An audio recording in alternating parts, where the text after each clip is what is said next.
नमस्कार।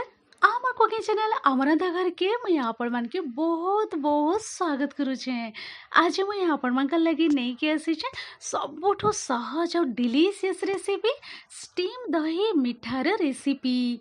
बहुत कम सामग्री रु तैयारी हे जोथिबा गरम दिन पई आपण माने ठंडा ठंडा ए दही रु तैयारी मिठार रेसिपी थरे बनाले जहार स्वाद आपण माने बिल्कुल भी भूली नहीं पारबी। तो एंता सुआदिया और सहजिया मिठा बनावार लगी जदि आपण माने चाहूछन पसंद करूछन ताले वीडियो के आपण माने प्रथम रु शेष तक देखो एंजॉय करूँ।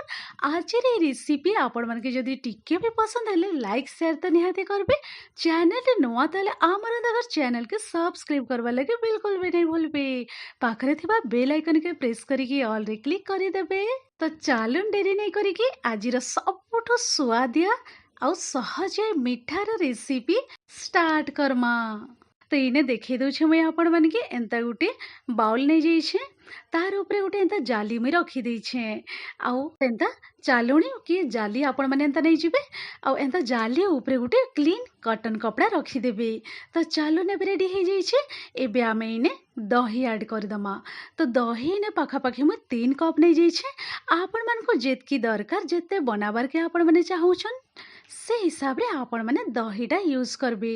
इने मैं 3 कप पाखा पाखी दही ऐड करी दउछे देखि पारुथिबे।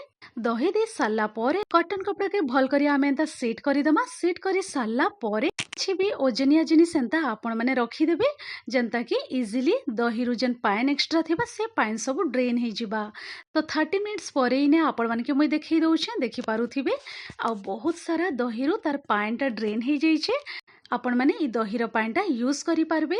तो चालू एबे आमे दहीरो पानी जेन ड्रेन हो जाइछे पानी के आमे साइड करिक रखिदमा। आ इने मुई आपण मानके देखै दउछे बाउल रे मुई सबो जेन दही के मुई भल करी सबो इने ट्रांसफर करी देइछे। देखि पारुथिबे आपण माने मुई 3 कप दही यूज करिथिली। आपण माने आउ थरे कहि दउछे आपण मानको जेतकी दरकार से हिसाब रे आपण माने यूज करि पारबे दही।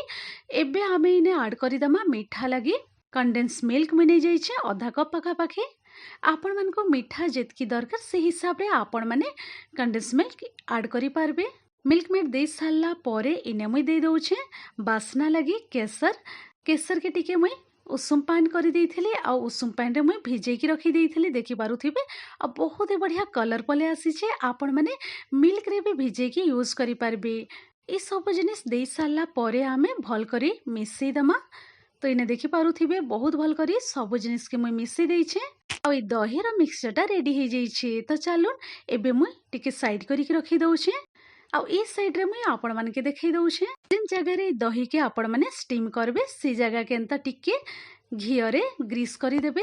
इने मुई घियरे पूरा चारियाडे भल करी ग्रीस करि देइछे देखि पारुथिबे आपण माने। तो इने मुई केक टिन यूज करिछे आपण माने केनसी भी गिनारे भी बनै पारबे आपण माने। तो केक टिन पूरा पूरी एबे रेडी हो जाइछे। दहीर मिक्सचर भी रेडी हो जाइछे। तो आमे इने ट्रांसफर करि दमा। तो सब दहीर मिक्सचर के मुई ट्रांसफर करि देइछे आ पूरा पूरी भल करी मुई सेट करि देइछे देखि पारुथिबे आपण माने।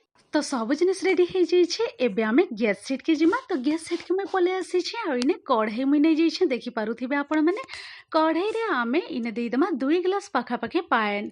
तो इने मुई 2 ग्लास पाखा पाखी पाएन दे दउछे आ एंता गुटे स्टैंड रखि दउछे देखि पारुथिबे आपण माने। तापरे एबे आमे पाएन के टिके गरम हेबा लागि छाडी दमा मीडियम फ्लेम रे। तो पाएन गरम हे आसला परे आमे केक टिन के जेन सेट करिके आमे रखिथिलु ताकि इने भल करी आमे सेट करि दमा। तो देखि पारुथिबे पूरा पूरी भल करी मुई सेट करिके रखि देइछे।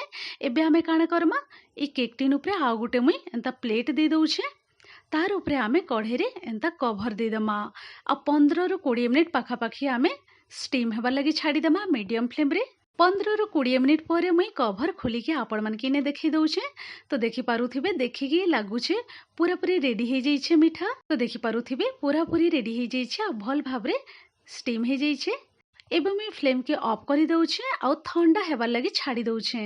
तो इने मुई आपण मानके देखै दउछे पूरा पूरी ठंडा हो जाइछे। तो चालू बहुत ही स्वादिया बहुत ही कम समय रे रेडी हो जाइछे ए मिठार रेसिपी। तो चालू एबे आमे केक टिन रु गुटे प्लेट के आमे ट्रांसफर करि दमा। केक टिन रो प्लेट के डिमोल्ड कर देछे देखि पारुथिबे मिठा के बहुत ही बढ़िया देखा जाउछे।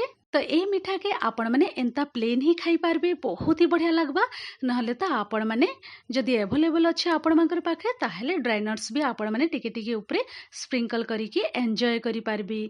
तो इने मुई देई दउछे छोट छोट काटिकी आमर पीसेस सब दे दउछे देखबार लगी भी बहुत ही सुंदर देखा जिबा खाइबार लगी भी बहुत बढ़िया लगबा। तो आमर पीसेस सब मुई एंता सेट करिकी रखी देइछे देखि पारुथिबे आपण माने देखबार लगी बहुत ही सुंदर देखा जाउछे। आपण माने आपणकर मन पसंद हिसाब रे सजेइकी एंजॉय करि पारबे।